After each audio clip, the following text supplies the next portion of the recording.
How many times can a person be hurt before they stop believing in others? Somewhere along the path of becoming an adult, many of us make an unspoken promise to ourselves, next time I won't fall for it. Maybe it came after betrayal, after a smile that turned into silence, after trusting someone who ended up using what you shared against you. It's a quiet resolution, almost a whisper, I won't be that vulnerable again. And yet, the world finds new ways to disappoint us. Different faces, same pain. What if the real problem isn't the world or the people in it? What if the real problem is how we've been taught to walk through life unprepared? We are told to be kind, to give people the benefit of the doubt, to open our hearts, to forgive endlessly. We're encouraged to speak our truth, to be transparent, to be our most authentic selves. But no one tells us what to do when that transparency becomes a weapon in someone else's hands. When being open leads to being exposed. When vulnerability becomes a trap. Here's a thought that might sting. Maybe you've been taught how to love, but never how to defend yourself. Niccolò Machiavelli, one of the most misunderstood minds in history, didn't write for the faint-hearted. He didn't concern himself with how things should be, he wrote about how things are. And for that reason alone, he might be the most useful thinker for those of us who are tired of being hurt. Machiavelli doesn't offer comfort. He offers armor. To him, power was not inherently evil. Influence was not shameful. Control wasn't manipulative, it was necessary. He observed the world not with idealism, but with a razor-sharp sense of reality. People lie. People deceive. People use others for their own gain. And unless you understand this deeply, instinctively, you'll forever be surprised when it happens to you. You'll keep giving your heart to people who only see it as leverage. You'll keep trying to play fair in a game that rewards strategy, not sincerity. That doesn't mean you become cold or cruel. It means you learn to navigate life the way a skilled sailor reads the sea, not hoping for calm waters, but ready for storms. It means recognizing the true nature of others, not out of bitterness, but out of clarity. Machiavelli's view wasn't cynical, it was precise. The people who survive aren't the most kind, the most giving, or the most honest. They're the ones who learn to be smart, cautious, and deliberate with their power. It's painful to admit, but necessary. Many of the emotional wounds we carry weren't caused by malice. They were caused by our unpreparedness. We thought someone cared more than they did. We expected fairness where none was promised. We assumed that good intentions would protect us. Machiavelli offers a different route. Stop assuming, start observing. Stop hoping people will be good, and start preparing for when they won't be.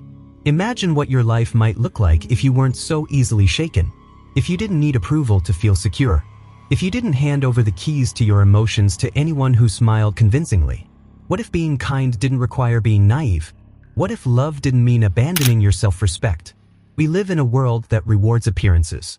People don't always care who you are, they care about who they think you are. They react not to your reality, but to your image.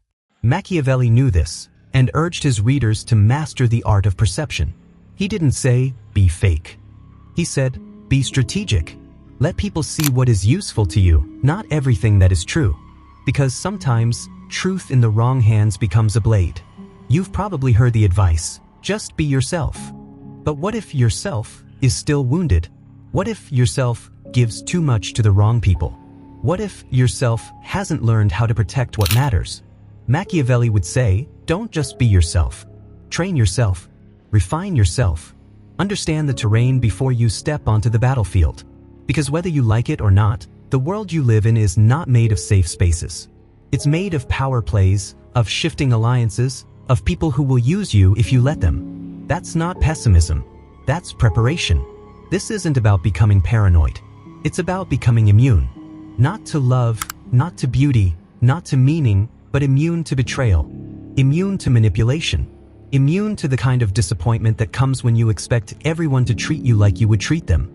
It's about reaching a point where no one can pull the rug out from under you because you never built your foundation on anyone else in the first place.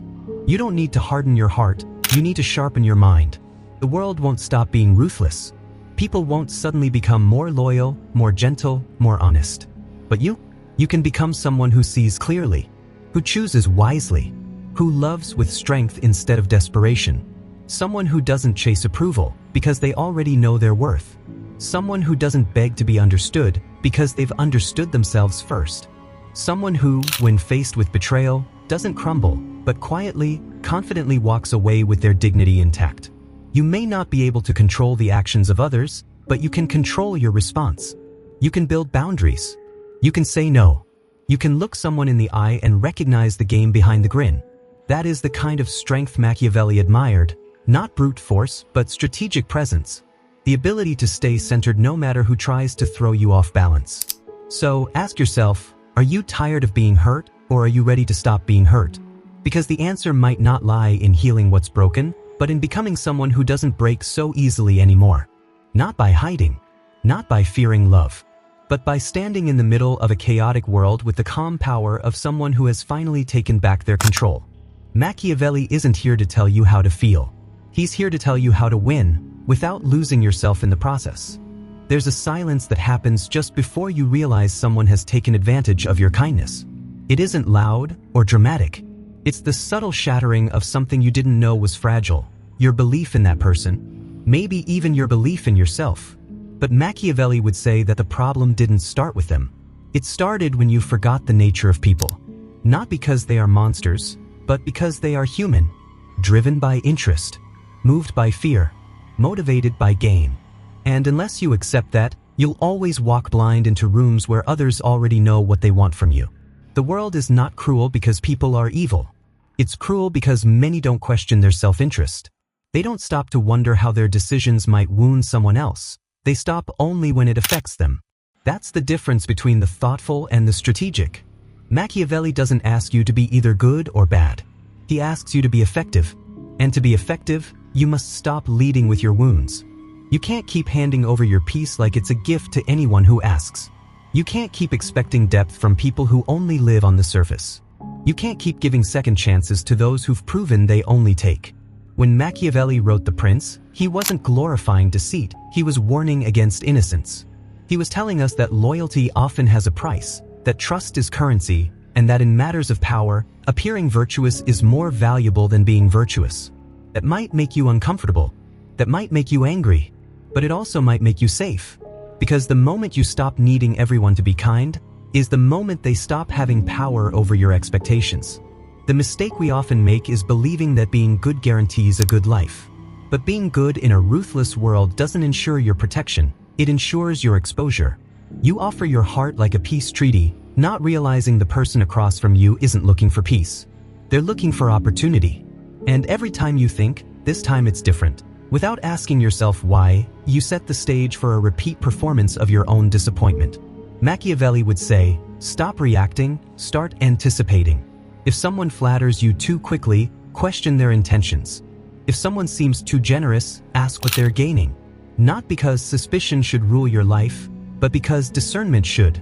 Innocence is not a virtue when it leaves you defenseless. It's not noble to be naive, it's dangerous. There's strength in mystery. There's power in restraint. You don't owe the world your full truth. You don't have to explain your every emotion. You don't need to convince anyone of your value. And if someone walks away because you refuse to give them everything at once, let them go. That wasn't connection. That was consumption. Machiavelli understood that visibility makes you vulnerable. When people can predict you, they can control you. When they know exactly what you fear, they can exploit it.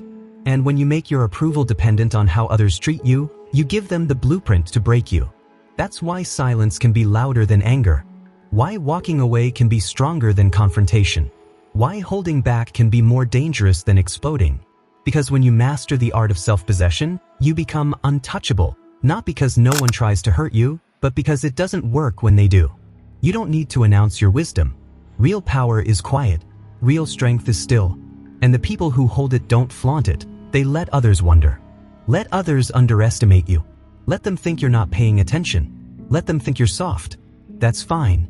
What they don't see is your awareness, your boundaries, your refusal to be pulled into games where only one side plays by the rules. Pain makes people either harder or smarter. The trick is to become the latter. Hardened hearts close off love, but sharpened minds choose love without sacrificing dignity. That's what Machiavelli would respect, not a cold soul, but a clear-eyed one. Someone who knows when to give and when to retreat, when to speak and when to observe, when to reveal and when to remain a mystery. So the next time someone betrays you, don't ask, why did they do this to me? Ask instead, why did I let them get close without understanding what they wanted?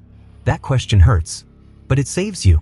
Because once you start asking the right questions, you stop repeating the same wounds. You stop believing that good intentions are enough. You stop thinking that love means abandoning your sense. You begin to build something Machiavelli would admire, not a fortress of coldness, but a foundation of clarity. A mind that's trained not just to love, but to protect love. Not just to trust, but to test trust. Not just to hope, but to prepare. He knew that the person who appears harmless is often the one most overlooked, and therefore most powerful when underestimated. The person who doesn't need attention, who doesn't over-explain, who doesn't expose their soul to everyone who asks. This is the person who cannot be easily harmed, because they have learned something few ever do. You can still care without collapsing. You can still love without losing yourself. You can still give without giving it all away. You can still be kind and ruthless in your protection of peace. And when people realize they can't control you with guilt, with praise, with silence or seduction, they stop trying. Because there's nothing more threatening to a manipulator than a person who doesn't crave their approval. So if you want to live without being constantly wounded, stop asking for people to treat you better and start treating yourself like someone worth protecting. Watch how they speak. Watch how they act when you say no. Watch what they do when you have nothing left to offer. People reveal themselves in how they handle your boundaries, not your affection. You don't need a crown or a throne to think like a prince. You just need the courage to look at the world as it is and decide you won't be ruled by it. Machiavelli never said not to feel. He simply said, don't let your feelings decide your fate. And once you understand that, nothing and no one can hurt you the same way again. Somewhere along the way, you were taught that strength meant smiling through the pain. That it meant letting things go, turning the other cheek, always giving people the benefit of the doubt. But that kind of strength, the kind that bleeds quietly while pretending it doesn't hurt, isn't strength at all. It's submission dressed in patience. And Machiavelli would ask you, who does that really serve? He would tell you that mercy without judgment becomes a tool for your own destruction. That if you do not define the line where forgiveness ends and dignity begins, others will cross it over and over again, without apology, without consequence. You can be kind, yes. You can even be compassionate, but you must also be calculating. Because the world is not moved by your tears. It's moved by your ability to learn from what caused them. We have romanticized pain in such a way that to be wounded is now seen as noble. As if suffering quietly gives you moral credit. As if enduring disrespect with grace is a badge of honor. But there is no wisdom in allowing yourself to be the softest target in every room. There is no pride in being a martyr for other people's comfort. You must, at some point, choose to stop being the person who always absorbs, always tolerates, always hopes. Hope without strategy is just a slow form of self-betrayal. And no one can save you from that but you. This doesn't mean becoming cold. It doesn't mean shutting off your heart or walking through life with clenched fists. It means growing a spine that protects your softness. It means being clear on what your limits are before someone else defines them for you. It means seeing through people's words into their intentions, and not waiting until you're already broken to realize you've been misled. We live in a world that feeds on distraction, on performance, on curated images of affection and friendship. But beneath it all, Machiavelli would tell you to look for what's real, not what's rehearsed. Watch where people place their loyalty when no one is watching. See how they act when the spotlight's gone. There, in those shadows, is where the truth lives. And once you've learned to look for it, you won't be fooled again by glittering words or dramatic promises. You will see the game. You will see who's playing. And more importantly, you will know how not to play. Because the strongest people are not the loudest. They are the ones who sit back and listen, who calculate their moves, who resist the urge to defend themselves when there's more power in silence. They are not carried away by flattery. They are not shaken by rejection. They are anchored not in how others perceive them, but in what they know to be true. That kind of inner solidity is rare. It's uncomfortable, and it's earned. You earn it by deciding again and again to stop giving your energy to people who only take. By seeing every betrayal not as a personal failure, but as a revealing of character. By walking away, not in anger, but in clarity. That's the difference between someone who heals and someone who just hides their scars.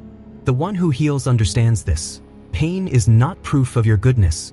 And your silence in the face of harm is not a virtue if it's rooted in fear.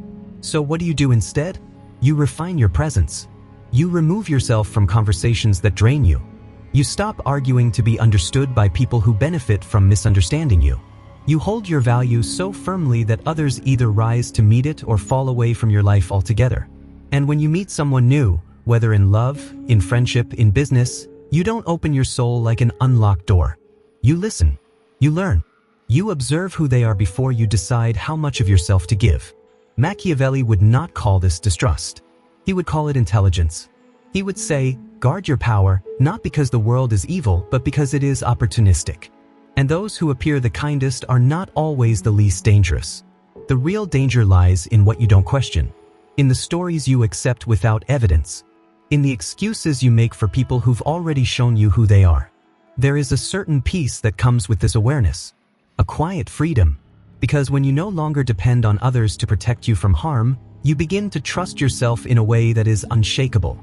You trust your instincts, not the fear-driven ones, but the ones shaped by experience. You trust your silence, knowing that not every reaction deserves your voice. You trust your pace, refusing to be rushed into decisions by urgency disguised as opportunity. And eventually, you realize that the wounds you thought had ruined you were actually your training. They taught you who you are, what you need, what you will never allow again. So you stop apologizing for your standards. You stop shrinking to make people comfortable. You stop bending under the weight of their disappointment. Because the people who cannot handle your strength were never meant to carry your truth. Machiavelli believed that fortune favors the bold. But boldness is not recklessness. Boldness is choosing to see clearly in a world that asks you to look away. It is daring to live by your own values, even when they are inconvenient. It is standing alone if that's what clarity requires. And yes, people may call you cold. They may say you've changed, that you've become distant, hard, indifferent. Let them. Let them speak from the distance you created to protect your peace. Let them try to guess the thoughts behind your stillness. Let them wonder why their games no longer work on you. That confusion? That silence? That's your freedom being born. Because in the end, the goal is not to become untouchable out of fear. It is to become unshakable out of wisdom. To walk through the world knowing you can still feel deeply, still give beautifully, but only to those who have earned it. To be open, not because you're naive, but because you've learned how to choose wisely. To love, not because you need someone to complete you, but because you know who you are with or without them. This is the art of being soft and strategic, human and unbreakable, alive, but no longer vulnerable in the way that once left you shattered. Nothing and no one will ever stop trying to hurt you. That's the truth. But you can decide how much access they have. You can decide who gets a front row seat in your life. You can decide that the story you write from here on out will not be one of repeated pain, but of chosen power. Because once you see the world as it is, and accept it without bitterness, you are finally free to move through it without fear. And in that freedom, there is a kind of strength that no betrayal can reach. No cruelty can shake. No lie can undermine. A strength Machiavelli would not only recognize, but deeply respect.